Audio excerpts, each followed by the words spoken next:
अस्सलाम वालेकुम नाज़रीन, प्रोग्राम ओपिनियन में अली काजी में भलीकार ऐं यासिर अहमद हमको स्टूडियो में ज्वाइन कंता सीनियर तजियाकार अली काजी साहब। वेलकम अली साहब। Thank you Yasir. अली साहब, इमरान खान साहब अॼु तकरीर कई आहे, मीडिया सां ॻाल्हायो। इमरान खान साहब मीडिया ते बि इल्ज़ाम आया आहिनि त मीडिया मूंखे ब्लैकआउट थी करे सम्झ में ॻाल्हि थो अचे, हालांकि जिते काथे इमरान खान साहब जी तकरीरूं हलंदी पियूं, पर इमरान खान साहब चवनि था त चीफ इलेक्शन कमिश्नर जेको आहे उहो नून लीग जो एजेंट आहे।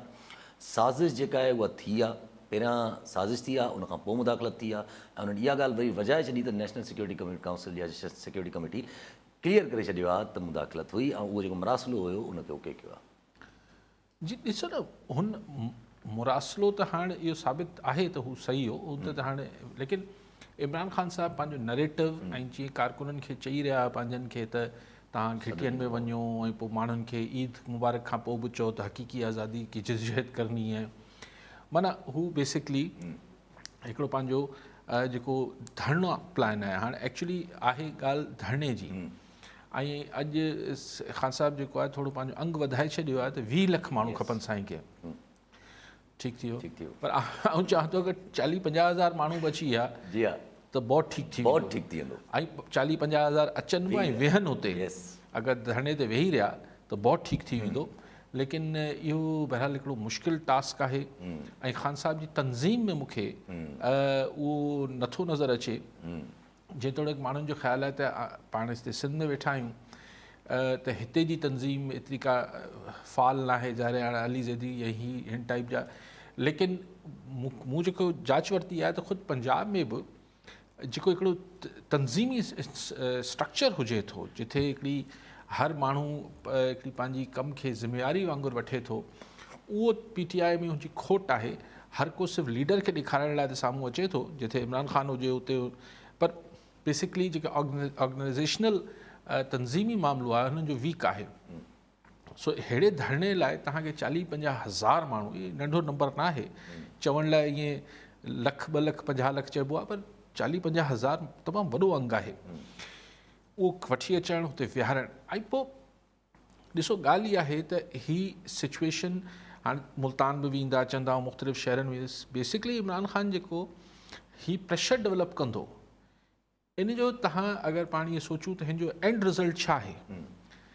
एंड रिज़ल्ट 2 सूरतनि में निकिरी सघे थो, या टकरा या सालसी। टकरा हुकूमत अवॉइड कंदी, जेको मूंखे सम्झ अचे थो सिधे टकरा खां पासो कंदी हुकूमत। अगरि माण्हू अची विया 30-40-50 हज़ार माण्हू अची विया त पोइ सिधे टकरा खां का बि हुकूमत पासो कंदी, ही बि हुकूमत पासो कंदी। बाक़ी ऑप्शन रहिजी वेंदो सालसी जो। पर सालसी केरु कराए? असांजे मुल्क में सालसी कराईंदी आहे एस्टैब्लिशमेंट, ऐं अगरि एस्टैब्लिशमेंट ए पोलिटिकल थियल आहे, गैर जानिबदार थियल आहे, त पोइ सालसी केरु? त पोइ इहो क्वेश्चन मां बरक़रार आहे। कॉलर नज़र अगरि पोइ हिन ॻाल्हि ते अचो थो पिया। नूर मुस्तफ़ा ज़ोराणी कराची मां। जी ज़ोराणी साहब, छा चवणु चाहींदा? अस्सलाम वालेकुम सर। वालेकुम अस्सलाम। सर सुवाल आहे त अॼु इमरान खान साहब ऐं अॻूणो चीफ जस्टिस साकिब निसार साहब जे विच में मुलाक़ात आहे। छा इन मुलाक़ात खे इन नज़र सां ॾिसिजे त जेका नवाज़ शरीफ़ ऐं मरियम नवाज़ खे सज़ा आई उहा किथे गठजोड़ त न हुई? ठीकु आहे साईं। ॿियो बि कॉलर मोहम्मद बख्श लोराणी थाना बुलाकान मां। जी लोराणी साहब, छा चवणु चाहींदा? हेलो जी साईं। साईं अली काज़ी साहब खां मुंहिंजो सुवालु आहे त अगरि 22 जे एंड में या 23 में इलेक्शन थिए थी त पोइ तव्हांजे ख़्याल में का अहिड़ी पार्टी मुल्क में आहे जेका अकेले सिर मुल्क में हुकूमत ठाहे सादी मेजॉरिटी सां? जेतिरे क़दुरु मुंहिंजो ख़्यालु आहे त पाकिस्तान मुस्लिम लीग नवाज़ 110-115 खां मथे न वेंदी, पाकिस्तान पीपल्स पार्टी 80-85 खां मथे न वेंदी। छा तव्हांजे नज़र में अहिड़ी पार्टी आहे जेका अकेले सिर हुकूमत बना सघे? ठीकु आहे लोराणी साहब। जेको ज़ोराणी साहब कराची में फ़ोन कयो त साकिब निसार साहब अॻूणो चीफ जस्टिस पाकिस्तान जा, मूंखे ॻाल्हि सम्झ नथी अचे। मूं हुनजी पटी पढ़ी पे त आऊं इमरान खान खे चवणु वियोसि त अदलिया जे ख़िलाफ़ु तव्हां न ॻाल्हायो, पर तव्हां केरु आहियो? तव्हां रिटायर्ड चीफ जस्टिस, छा एडवाइज़र टू प्राइम मिनिस्टर थियनि पिया, या साकिब निसार साहब खे बि हाणे सियासत में अचण जो शायदि शौक़ु थिए पियो त हू छा पंहिंजी को ख़िदमात आछण विया हुआ त असीं पुल जो किरदारु अदा करे सघूं था बिटवीन जुडिशरी, पर जुडिशरी खे पुल जी ज़रूरत त न हूंदी आहे। सो अलाए साकिब निसार साहब ज़ाहिर आहे सियासत जो शौक़ु त चौधरी इफ़्तिख़ार साहब खे बि हो, ऐं रिटायरमेंट खां पोइ उहो ई केरु पुछे कोन थो त पोइ हिकिड़ी माण्हू खे कोफ थियणु शुरू थिए थी त छा कजे। ऐं साकिब निसार साहब त हुन दौर में चीफ जस्टिस हुआ जॾहिं इमरान खान साहब जा सभु मामला ठीकु हुआ, हर इदारे सां मामिलो ठीकु हो, हर इदारे सां, जी हाँ जी हाँ जी हाँ जी हाँ। इलेक्शन कमीशन खां वठी ऐं हर इदारे सां मामला ठीकु हुआ, उन महिल साकिब निसार साहब चीफ जस्टिस हुआ। सो सज़ा हाणे ज़ाहिर मुलाक़ात जो ज़ाहिर हाणे पंहिंजी हू हिकिड़ी रेलेवेंस क्रिएट कंदा ऐं पंहिंजी आस्ते आस्ते ख़िदमात साकिब निसार साहब वापसि लाइम लाइट में अचणु चाहिनि था, उहो त ईंदा त पोइ वधीक हुन ते ॻाल्हाईंदासीं। लोराणी साहब जेके ॻाल्हि करे पियो त छा, ऐं साईं अंग अखर में ॿुधाए पियो त नवाज़ लीग हेतिरी सीटूं खणी वेंदी, पीपल्स पार्टी हेतिरी सीटूं खणी, साईं अगरि 115 नवाज़ लीग खयूं ऐं 85 पार्टी खणी वई, पीपल्स पार्टी खणी वई त 200 त थी वयूं, गवर्नमेंट त ठही वई, बाक़ी बचो 70। 200 त थी वयूं जी हाँ। बाक़ी ही PTI वेठी आहे छा गायब थी वयूं छा? सो आउं इन नंबर्स ते नथो चई सघां, जी हाँ। लेकिन ही ॻाल्हि हेसि ताईं आउं तव्हां सां इतफ़ाक़ थो कयां त का हिकिड़ी पार्टी इलेक्शन हारे छॾे सरे दस्त जेतोणीकि PTI जो हिकिड़ो परसेप्शन जुड़े पियो, लेकिन आउं अञा बि सम्झां थो त तक जी जेका सियासत हुजे थी, इलेक्ट्रोल पॉलिटिक्स, उहो हिकिड़ी डिफरेंट बॉल गेम आहे, डिफरेंट हिकिड़ो मुख़्तलिफ़ मामिलो हुजे थो। त उन में ईअं न आहे त का बि पार्टी जेको आहे उहो ॿुहारे वञे सॼे हुनखे। पहिरीं मुंहिंजो ख़्यालु हो त नवाज़ लीग हिन पोज़ीशन में हुई त हू पंजाब में स्वीप करे वञे, पर ही जेको ताज़ो इवेंट थियो आहे ऐं जेका हिन खां पोइ ही हुकूमत में 1.5 साल रहण जो इरादो ऐं अज़म करे जेको वेही रहिया आहिनि नवाज़ लीग वारा, हिन में 2 शयूं थींदियूं न। हिकिड़ो त ज़ाहिर आहे हुकूमत महांगाई खे कीअं कंट्रोल कंदी, हुकूमत कुझु बि करे वठे उहो मक़बूल रही नथी सघे।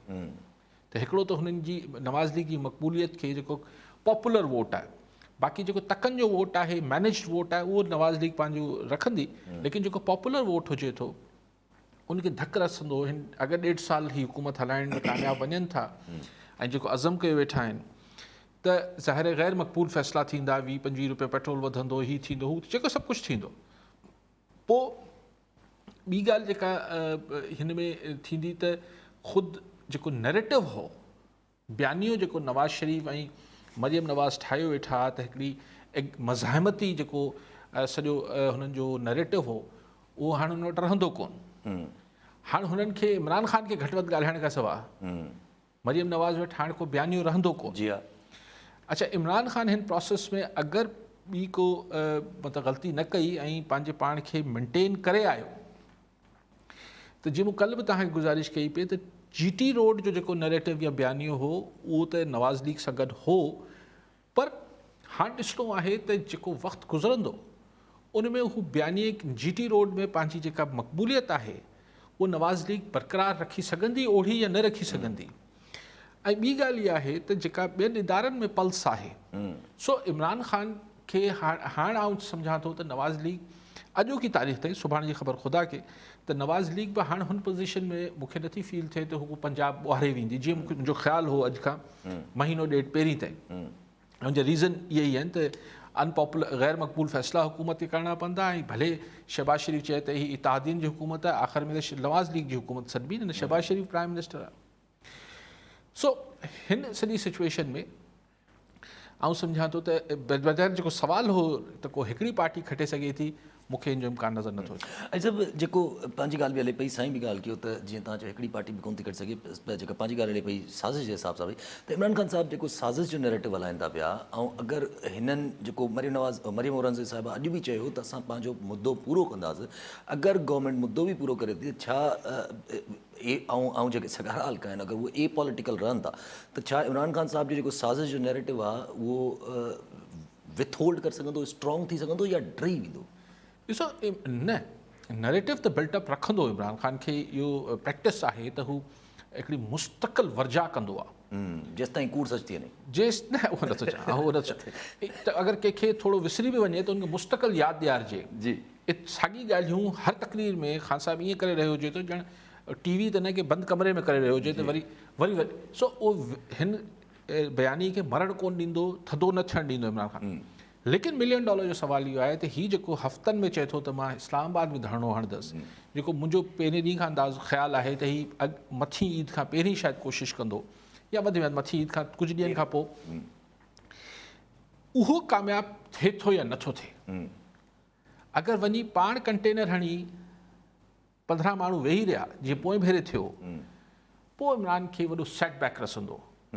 पोइ वॾी हिकिड़ी जेका आहे न हिनखे हिकिड़ी हू थींदी, पोइ भले चवंदो रहे त मां हिते वेठो आहियां, भले अकेलो वेठो हुजां, मां वेठो रहंदुसि, पोइ माण्हू चवंदा यार पोइ हमदर्दी जी निगाह सां ॾिस, पोइ ठीकु आहे, पोइ माण्हू हमदर्दी कंदा, वीचारो अकेलो वेठो आहे। पर जेको हिकिड़ो लीडरशिप मां माण्हू स्ट्रेंथ ड्रॉ कंदा आहिनि, वर्कर या हुनजा कार्डर्स या हुनजा जेके पोइलग हुजनि था, हू पंहिंजी क़यादत मां सिर्फ़ु क़यादत सां हमदर्दी न हुजे थी, क़यादत मां हू पंहिंजी हिकिड़ी स्ट्रेंथ ऐं ताक़त ड्रॉ कंदा आहिनि। तॾहिं ई असांजा सियासतदानी जज़्बाती तक़रीरूं कंदा, नहीं छोड़ूंगा, मैं यूं कर दूंगा, मैं उहो छा हूंदो आहे? उहो हेठे माण्हुनि खे हौसलो ॾियणु हूंदो आहे त आउं त सुपरमैन आहियां। त अगरि धरणो नाकाम थी वियो, पोइ ख़ान साहब जी जेका ईंदड़ इलेक्शन आहे उहो काफ़ी ॾुखी थी पवंदी। मतिलबु इन मां लॻे थो त ख़ान साहब केतिरो डेस्परेट आहे कि हू हर सूरत हिन इलेक्शन खे जल्दी कराइणु चाहे थो, न त हिनखे इंतज़ारु करणु खपे। अगरि ॾिठो वञे त ईअं जलसा कंदो रहे, तकड़ कहिड़ी अथसि? जी हा, जी हा, जी हा, जी हा।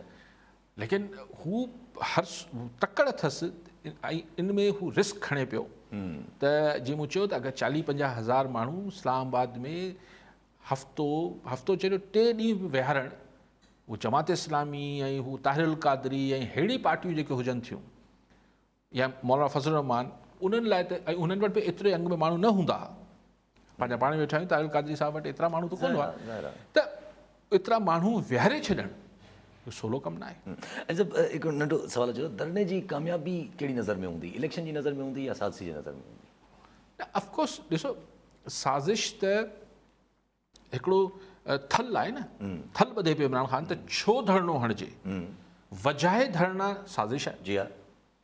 धरणो इन करे लॻे पियो त जेके एपॉलिटिकल थी विया आहियो, ग़ैर जानिबदार थी विया आहियो, उहो विच में पोइ असांखे इलेक्शन कराए ॾियो असांखे। उनजे लाइ चीफ इलेक्शन कमिश्नर खे बि रिज़ाइन करिणो पवंदो, जेको इमरान ख़ान साहिबु चवनि। हाणे ॾिसो न, उहो त अगरि को सालसी कराईंदो जेको पोइ भेरे न थियो, इमरान ख़ान साहिब जी त ख़्वाहिश जॾहिं हू प्राइम मिनिस्टर हो तॾहिं बि इहा ख़्वाहिश हुई त को विच में पए ऐं सालसी कराए, हू त इलेक्शन लाइ तयारु हो। जी हा। हाणे कीअं मंज़र मटिजी वियो आहे, हाणे नवाज़ लीग तयारु न पई थिए इलेक्शन कराइण लाइ, पहिरीं इमरान ख़ान तयारु न पियो थिए। जी छो जो हाणे हुननि वटि ठीकु आहे, ऐं वक़्तु हलो था पिया। अॼु पंजाब जो सूबो आहे, वॾो सूबो आहे, असां पाण जेको कोई ॻाल्हाईंदा रहंदा आहियूं हुन ॻाल्हि ते। अॼु लाहौर हाई कोर्ट फ़ैसिलो ॾेई छॾियो आहे, गवर्नर साहिब खे चयो आहे त भई तव्हां अगरि पाण नथा खणायो हलफ़ सुभाणे ताईं, त कंहिं खां नुमाइंदगी, कंहिं ॿिए जी नुमाइंदगी कराए हलफ़ खणाए छॾियो। ईअं थी न सघे, इहो जवाज़ ई न आहे, को क़ानूनी जवाज़ न आहे त हलफ़ खे रोकियो वञे हलफ़ खाइण में। हाई कोर्ट त पंहिंजी हथमी ॻाल्हि करे छॾी। हाणे अगरि गवर्नर साहिबु नथो सुभाणे हमज़ा शहबाज़ खे हलफ़ खणाए त पोइ कंटेम्प्ट ऑफ कोर्ट आहे। हाणे सुवाल इहो आहे त छा रियासत जो जेको नुमाइंदो आहे गवर्नर, हुकूमती नुमाइंदो त न आहे, जी हा, उनखे त इम्यूनिटी बि मुंहिंजे ख़्याल में मूंखे ख़बर न आहे त इस्तशना हूंदो आहे या न हूंदो आहे, त छा अदालत हुन कंटेम्प्ट ऑफ कोर्ट में हुनजे ख़िलाफ़ु कुझु करे सघे थी? हाणे इहो लीगल मामिलो आहे, इन ते आउं नथो कमेंट करे सघां। पर पोइ बि हिकिड़ो माना सियासी अगरि मामिलो ॾिठो वञे त पंजाब में सूरत हाल त बरक़रार आहे, नो CM, नो गवर्नमेंट, इहो त बरक़रार आहे। इहो अॼु ताईं बरक़रार आहे, लेकिन सुभाणे अगरि हल्फ़ खणाए छॾियूं, भई अॼु आरिफ अलवी, भई चीमा साहिबु त ठीकु आहे न, हींअर 2 टे ॾींहंनि जो गवर्नर आहे न, हिन महीने सवा जो हाणे थियो आहे। आरिफ अलवी त तमामु वेझो आहे इमरान ख़ान जे। अॼु बिलावल भुट्टो ज़रदारी खां हल्फ़ खणायो, हलफ़ खणाए छॾियो, हल्फ़ खणायो, शहबाज़ शरीफ़ गॾु वेठो, अलवी साहिबु सदर हल्फ़ पियो खणाए, साम्हूं आसिफ़ ज़रदारी वेठो, त पोइ किथे विया आरिफ अलवी? अलाए छो बीमार न थियो हिन दफ़े? जी अॼु बीमार न थिया, तबियत काफ़ी सिहतमंद हुआ, ऐं मिलिया बि आहिनि बिलावल साहिब सां। अरे ज़ाहिर आहे मिलंदा, सभिनी सां मिलंदा। अकेले ऐं हाणे त बिलावल भुट्टो ज़रदारी अगरि फॉरेन मिनिस्टर जो ज़ाहिर आहे उनखे पोर्टफोलियो मिलंदो त हुनखे त ज़ाहिर आहे हुकूमत जी न बल्कि रियासत जी नुमाइंदगी करणी पवंदी न। ऐं सदर पाकिस्तान जेको हूंदो आहे उहो रियासत जो सरबराह हूंदो आहे, हुकूमत जो न हूंदो आहे। जी हा। हाणे बिलावल साहिब जी ॻाल्हि ते अचूं त बिलावल साहिबु जेको आहे फॉरेन मिनिस्टर थी विया, कारकर्दगी त हाणे ख़ैर उहो वक़्तु ॿुधाईंदो छा थो अचे, पर जेको मुंहिंजो पहिरियां बि सवाल हो त बिलावल साहिब जी बि हाणे पीपल्स पार्टी जी बि थोरी घणी कोशिशि, हाणे छो पर्सनली बिलावल साहिबु जेको चेयरमैन आहिनि पार्टी जा, कोशिशि न हूंदी हाणे पीपल्स पार्टी जी त वक़्तु पूरो कयूं। ऑब्वियसली हाणे त सभई हिकिड़े पेज ते आहिनि। मौलाना फज़लुर रहमान जो मूंखे इंतज़ारु आहे त केॾी महिल जेको भड़को खाइनि था ऐं चवनि था त न असांखे 1.5 साल न खपे, लेकिन शायदि हू बि चवंदा हाणे हिकिड़े सां विड़ी वेठा आहियूं, वरी हाणे ॿियो झड़ो शुरू न कयूं। जी हा। पीपल्स पार्टी ऐं नवाज़ लीग त हाणे हिकिड़े पेज ते आहिनि, 1.5 साल हुकूमत पूरी कबी, जमहूरियत लाइ ज़रूरी आहे त असीं सभु गॾिजी सॼी पंहिंजी यार कमाल थी वियो। 2 महीना पहिरीं जमहूरियत लाइ मिड टर्म इलेक्शन ज़रूरी हुआ, 2 महीननि खां पोइ जेको आहे 1.5 साल जी हुकूमत ज़रूरी आहे। जी हा असांजी जमहूरियत जा उनखे मुख़्तलिफ़ क़िस्म जे माहौल में मुख़्तलिफ़ भाण खपनि, जी हा जेको हू नशो नुमा तुंहिंजी ग्रोथ थी सघे जमहूरियत जी। मज़ाक आहे न, 2 महीना पहिरीं इहो जेको इलेक्शन हुआ, सभई पार्टियूं चवनि पियूं मिड टर्म इलेक्शन करायो। पीपल्स पार्टी बिलावल भुट्टो ज़रदारी बि चए पियो, नवाज़ लीग बि चए पई, सभु चवनि पिया, मौलाना फज़ल रहमान बि चए पियो। 2 महीना थिया न अञा, जी हा जी हा जी हा 2-2.5 महीना। जी हा अॼु ही सभु चवनि पिया न 1.5 साल, सवाइ मौलाना फज़ल रहमान जे। ऐं इमरान ख़ान जेको 2 महीना पहिरीं चए पियो न मुद्दो पूरो कंदसि, अचे थो इलेक्शन कराए। जी हा त आख़िर क्या ये खुला तज़ाद नहीं? अच्छा, पोइ इन में हिकिड़ो नंढिड़ो सुवाल थो अचे त छा असांजी पॉलिटिकल पार्टी जेके असांजी हाणे ऑपोज़िशन जेके हाणे क्लेम कनि थियूं त इलेक्शन न करायो या अगरि मुद्दो पूरो करे त छा उहे ऑन द राइट न आहिनि? छो जो हू पहिरियां त छो इन करे पिया चवनि, छो जो ए पॉलिटिकल न हुयूं जेके दुनियूं ए पॉलिटिकल हुजणु खपनि। न त पोइ उनसां छा फ़र्क़ु पए थो? हाणे उहे पॉलिटिकल आहिनि त हाणे ही त ए पॉलिटिकल आहिनि त जल्दी इलेक्शन कराए वठनि न, छाकाणि त एतिराज़ या इल्ज़ाम त उन्हनि ते लॻंदो हो न जेके अॼु ए पॉलिटिकल थियल आहिनि, त भई ही इलेक्शन्स खे मैनेज कनि था ऐं ही थिए थो हू थिए थो, सिलेक्शन थिए थी। अॼु अगरि हू इदारो, सिधी ॻाल्हि, इस्टेब्लिशमेंट अगरि चए थी त असीं ग़ैर जानिबदार आहियूं, त ही जेके 10 जमाती 11 जमातूं 3.5 साल चवंदी रहियूं त पोइ भेरे इस्टेब्लिशमेंट जेको आहे मनूवर कयो, मैनेज कयो ऐं इमरान खे सिलेक्ट कयो, त अगरि हाणे हू ए पॉलिटिकल थी बीठा आहिनि त तव्हां तकड़ कयो, वारो कयो, जल्दी इलेक्शन कराए वठो न हिकिड़े ग़ैर जानिबदारी जे माहौल में। 1.5 साल जो इंतज़ारु छो पिया कयो? जी हा जी हा नए सरबराह जो इंतज़ारु छो पियो थिए? जी हा थोरी ग्राफ हाई आहे न शायदि इमरान ख़ान साहब नए सरबराह जो इंतज़ारु छो पियो थिए? इहा ॻाल्हि बि सही आहे। नए सरबराह जो अली साहब जेका इमरान ख़ान साहब काफ़ी पंहिंजो चयो पंहिंजी पार्टी वारनि खे त इलेक्शन कमीशन ऑफ पाकिस्तान जे ॿाहिरि जेको आहे धरणा बीहणो, थोरो एहतजाज बि कयो, उहो ॿाहिरि जेको आहे एहतजाज बि हले थो पियो इलेक्शन कमीशन ऑफिस जे ॿाहिरां। पर अॼु इलेक्शन कमिश्नर जेके आहिनि, चीफ इलेक्शन कमिश्नर, उहे चवनि था त खणी 5 माण्हू ॿाहिरि बीठा हुजनि या 5 लख माण्हू ॿाहिरि बीठा हुजनि, फ़ैसिलो असां मेरिट ते कंदासीं। ॾिसो, मेरिट ते फ़ैसिलो छा हूंदो आहे असांजी सियासत में? अगरि त इमरान ख़ान जे हक़ में फ़ैसिलो अची वियो, मेरिट आहे, मुखालफ़त आहे त मेरिट न आहे।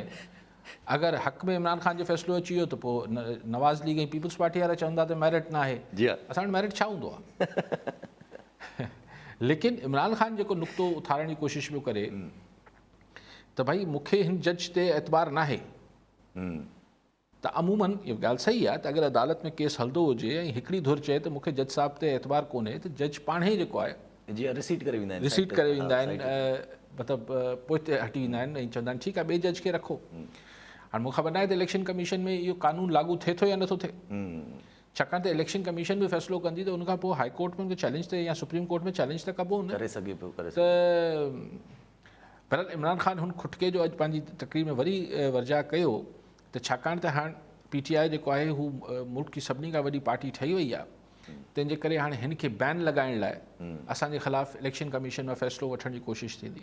ऐं जब अगरि जे इलेक्शन कमीशन फ़ैसिलो बैन जो हणी बि छॾियो त छा PTI खे उहो त फ़ाइदे में साबित थींदो, PTI खे नुक़सान में त साबित कोन थींदो? ॾिसो, कंहिं बि असां टी दुनिया जे मुल्कनि में ऐं पाकिस्तान में बि जंहिं शइ खे तव्हां जेतिरो दॿाईंदो उहो ओतिरो तेज़ी सां बाउंस बैक कंदो। हीअ त या दुनिया में हाणे त इहो बि थी वियो आहे त जिन्हनि हीअ त पॉलिटिक्स आहे, हीअ त हिकिड़ी मतिलबु को ख़ुदा न ख़ासा तशद्दुद या हू शइ जिथे जिन इलाइक़नि में शोरिश ऐं बग़ावतूं ऐं अहिड़ी शइ, उते बि दुनिया जो तजुर्बो या विज़डम इहो चए थो त उते तव्हां हुनजो पॉलिटिकल हल कढो, कुचले छॾिबो, ही करे छॾिबो, हिन सां मसइला हल नथा थियनि। सो हीअ त सियासत आहे।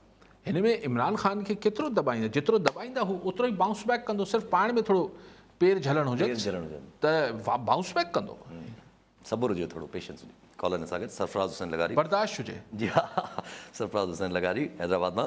जी लगारी साहब, छा चवणु चाहींदा? साईं, मुंहिंजो क्वेश्चन हिकिड़ो त इहो आहे त हींअर अकॉर्डिंग टू मीडिया सोर्सिस त जेके ex chief justice of Pakistan Saqib Nisar साहब, उहे इमरान ख़ान सां मिलिया आहिनि उन्हनि जे लाहौर वारे घर में। त हिकु त इहो मुंहिंजो क्वेश्चन आहे त इन खे साईं काली साहब कीअं था ॾिसनि? त उन्हनि सां उन्हनि मशवरो कयो इमरान साहब त पंहिंजा जेके आहिनि लीगल मसइला ऐं ॿिया जेके आहिनि। ऐं ॿियो इहो मुंहिंजो क्वेश्चन आहे त बिलाल साहब जेके आहिनि उन्हनि ओथ खयो आहे वज़ीर ख़ारजा जो, त मां साईं खां इहो पुछणु चाहियां थो त साईं सम्झी सघो था काई सभु त एतिरा माना यंग आहिनि त आया की इन पोर्टफोलियो खे हू इन तरीक़े सां हलाए सघंदा या न, या कीअं हिन खे कंडक्ट कंदा, उन्हनि जो कीअं हूंदो हिन बारे में? महिरबानी। ठीकु आहे। सही पहिरीं ॻाल्हि त साकिब निसार साहब वारी त मुंहिंजी नज़र में त मूंखे हाणे हुनमें ॿी का वॾी ख़ुदा ख़बर अंदरि छा कंहिंजो नियापो खणी आया न खणी आया त ख़ुदा खे ख़बर आहे, पर मूंखे लॻे थो साकिब निसार खे सियासत में अचिणो आहे। सो साकिब निसार साहब हुनजी इब्तिदा करे पियो, अॼुकल्ह लाहौर में हर हंधि जेको आहे PTI जो थोरो सवायो माहौल जुड़ियल आहे। 2 साल थी विया अथनि रिटायरमेंट खे, न थिया आहिनि जी न, हा थी विया तक़रीबन। त हाणे साकिब निसार साहब चौधरी इफ़्तिखार वञी पंहिंजी पार्टी ठाहे छॾी, उहो त ख़ैर ज़ाहिर हलणी कोन हुई। हीअ सोचे थो त पंहिंजी पार्टी ठाहिण बदिरां अगरि इमरान ख़ान किथे जॻह ॾेई छॾे त अञा भलो। सो मूंखे लॻे थो त हीअ हुनजी पर्सनल मामिलो आहे, बाक़ी कंहिंजो मैसेज या नियापो नड़ो हूंदो, मूंखे ख़बर न आहे हुनजी। यंग ऐं ओल्ड जो सवाल न हुजे थो सही लगारी साहब। बिलावल इज़ हाउ मच, मुंहिंजे ख़्याल 36-37 सालनि जा आहिनि। 34-35 जा हूंदा। 35-36 सालनि 34 जा। 34-35 इज़ फाइन एज। ही को बिल्कुलु ॿार त न आहिनि। ऐं ज़ाहिर आहे हिकिड़ी पार्टी खे हेड पिया कनि, ऐं उहे बि फॉरेन मिनिस्ट्री जेको आहे उहो को हिकिड़ो माण्हू न हलाए रहियो हूंदो आहे, उनजे पोयां पूरी ब्रीफिंग्स हुजनि थियूं। अॼु जे ज़माने में उहो न आहे त पूरी हर शइ हुननि खे पोयां ब्रीफ डीब्रीफ सभु कयो वञे थो। ऐं पोइ असांजे फॉरेन मिनिस्टर पोयां जेके सिविलियन मिशनरी हुजे थी, जेका असांजी मिलिट्री इस्टेब्लिशमेंट हुननि खे फीडबैक ॾिए थी, त उहो फॉरेन मिनिस्टर ऑल प्रिपेयर्ड हुजे थो। ऐं ज़ाहिर हिकिड़ी ग्रूमिंग आहे। मुंहिंजे ख़्याल आहे त ज़ुल्फ़िकार अली भुट्टो बि पहिरियों दफ़ो फॉरेन मिनिस्टर थियो त इहा ई 35 साल जी उमिरि हुई।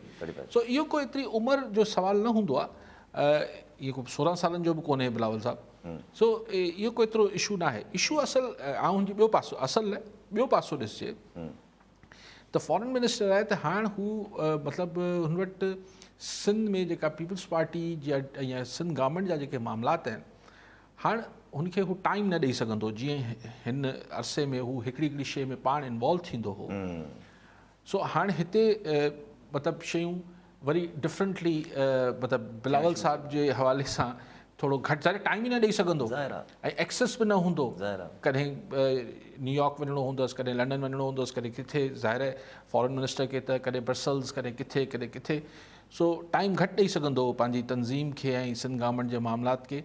त वरी ज़ाहिर आहे ज़रदारी साहब खे वधीक टाइम ॾियणो पवंदो, फरियाल साहिबा खे वधीक टाइम ॾियणो पवंदो, हिननि सभिनी खे वरी वधीक टाइम ॾियणो पवंदो। बिलावल साहब जी जेका ही स्पेस क्रिएट थींदी। माना पोइ सिंध में माना पोइ सियासत जेका आहे उहा जेका थोरो सोचिजे, जेको थोरो सोचिजे, या त पोइ ईअं बि न थी सघे थो न त आसिफ़ा खे जॻह ॾिनी वञे। न आसिफ़ा साहिबा त ॾिसो न, हू त थी सघे थो, लेकिन हुनखे वरी ग्रूम करिणो पवंदो। बिलावल भुट्टो ज़रदारी त हिन गुज़िरियल सालनि में पंहिंजे मतिलबु आस्ते करे शयुनि खे सम्झो अथसि, पोइ पंहिंजी ग्रिप कई अथसि, हीउ कयो अथसि, हू कयो अथसि, जेके पार्टी जा मामलात संभालण वारी ॻाल्हि। त ओतिरो टाइम न ॾेई सघंदो। ऐं नथो चवां त न ॾींदो, ज़ाहिर हुनजो प्रायोरिटी त इहा हूंदी, लेकिन प्रायोरिटी हाणे फॉरेन मिनिस्ट्री बि हूंदी। सो हिते जेके टफ डिसीशन्स हुजनि था मुख़्तलिफ़ मामलनि में, त उहो हाणे शायदि न ॾेई सघंदो। अच्छा, फवाद चौधरी साहब काफ़ी तंज़ आए हुए हैं तो जनरल ज़िया के बच्चों के साथ अब आप जो है वो मिनिस्टर बन गए कैबिनेट में। फवाद चौधरी त ठहे कोन थो इहे ॻाल्हियूं कंदे। ऐं ॻाल्हि इहा आहे त तव्हां हाणे छा, आउं छो भई दिफ़ा कयां पीपल्स पार्टी जो या कंहिंजो, लेकिन आउं छा चवां त फवाद चौधरी कोन थो ठहे। हाणे 8 पार्टियूं त पाण मटाए चुको आहे, मुशर्रफ साहब गॾो, फलाणे साहब गॾो, ढमकाणे साहब। हाणे माण्हू रुगो पुछ ते एतिराज़ न करे, छोकारी आहे माण्हू सॼो बि ॾिसे मामले न। पर हूअं बि अगरि सोचियो वञे त जनरली हाणे छा पाकिस्तान में इन ॻाल्हि ते हाणे शायदि पीपल्स पार्टी में ख़ासि करके हाणे छा इन ॻाल्हि ते वोट ते मैटर कंदो छा त बिलावल साहब जेको आहे उहो न हाणे उहो ॻाल्हि न रही न सही। ॾिसो बी भुट्टो साहब त ज़मानो थियो, ज़ियाउल हक़ बि ज़मानो थियो। बी पंहिंजे अचण खां पहिरीं जेको ख़त लिखियो त अगरि हुनखे के नुक़सानु पहुतो त जेके 3 माण्हुनि जा नाला लिखियईं हुन में चौधरी परवेज़ इलाही जो नालो, उनखे कातिल लीग चवंदा। पोइ जॾहिं पीपल्स पार्टी 2008 जे पावर में आई त चौधरी परवेज़ इलाही खे डिप्टी प्राइम मिनिस्टर कयो वियो। हींअर बि चौधरी शुजात जे पुट खे हू वठी आया आहिनि। चौधरी शुजात कंहिंजो पुटु आहे? चौधरी ज़हूर इलाही जो पुटु जी आहे। हाँ जी हाँ जी हाँ त चौधरी ज़हूर इलाही केरु हो? जी हाँ जी हाँ। सो ॻाल्हि इहा थोरी आहे, ॻाल्हि आहे त वक़्तु जेको आहे उहो कई शयुनि ते मटी विझी छॾे थो। ऐं सभु जेको अगरि जे हल्की ॻाल्हि कजे छो पहिरियां बि असां ॻाल्हि करे चुका आहियूं जेको शेवा शरीफ़ साहिब जो जेको पंहिंजो दौरो थियल हो वञनि पिया, मरीन नवाज़ साहिब त नथियूं वञनि। ख़बर अचनि थियूं त उन्हनि जो पासपोर्ट जेको ज़ब्त थियल हुयो उहो को बेंच ठही हिकिड़ी, वरी पोइ उहा बेंच जेको आहे माज़रत कई, वरी उहा ॿी बेंच ठही, वरी उहा ॿी बेंच बि माज़रत करे छॾी। हाणे मरीन नवाज़ साहिब चवनि थियूं त बाबा मूंखे वञिणो ई न आहे, पासपोर्ट तव्हां पाण वटि रखो।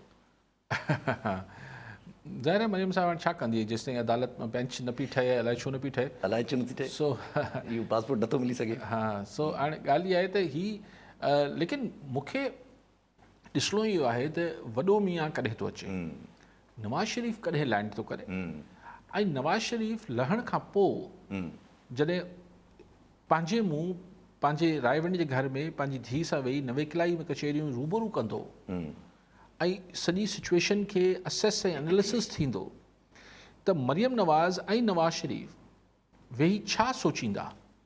अगरि पाण ईअं सोचूं त इहो तसवर कयूं त हू छा सोचींदा त भई ठीकु आहे, 1.5 साल इहा हुकूमत हलंदी, पोइ ख़ैर आहे, पोइ असीं इलेक्शन खटे वेंदासीं। इमरान ख़ान जो प्रेशर बि हूंदो हुन ज़माने में, त मूंखे ॾिसणो आहे त नवाज़ शरीफ़ वापसि अचे करे थो। ऐं पीपल्स पार्टी बि त जाइ ठाहिण में लॻी पई आहे न, त उहो बि त नवाज़ शरीफ़ साहिब खे ज़हन में हूंदो न।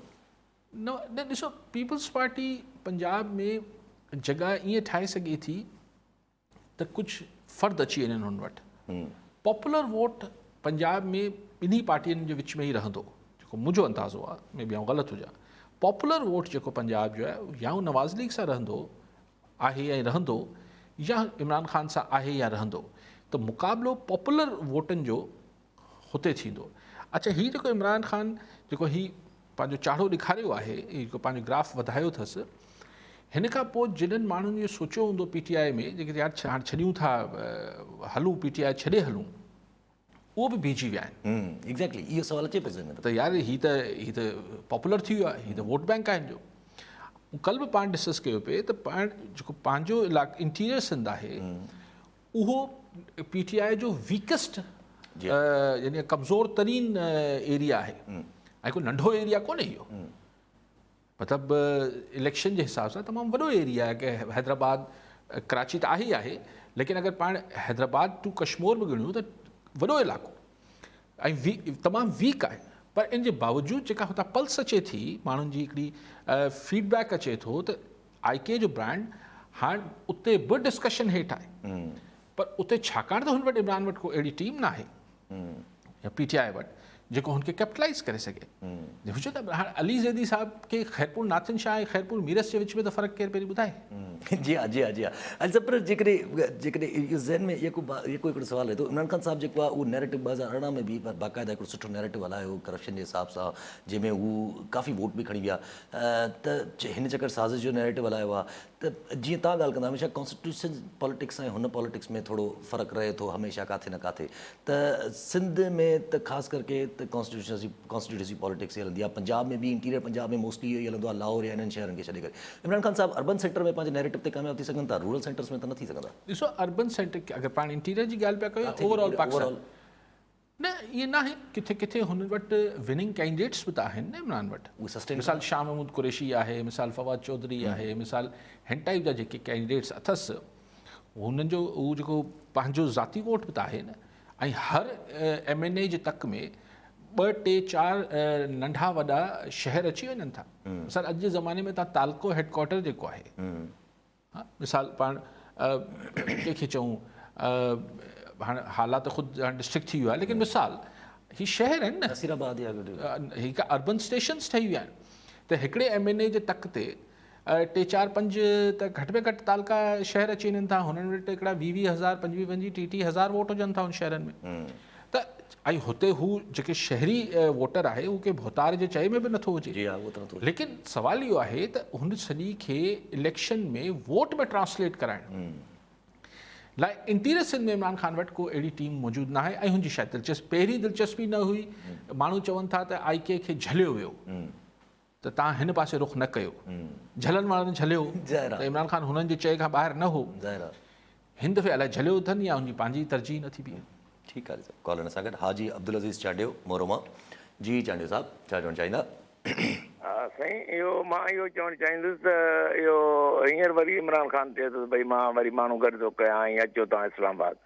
हाणे अॻु में बि हिकिड़ी ॻाल्हि आहे त हुकूमत जा 3 साल ऐं 7 महीना हुआ, उन्हनि में असांखे सिंध वारसियुनि खे त हुन अरिड़हीं तरमीम में करे कोई फ़ाइदो बि त कोन पियो।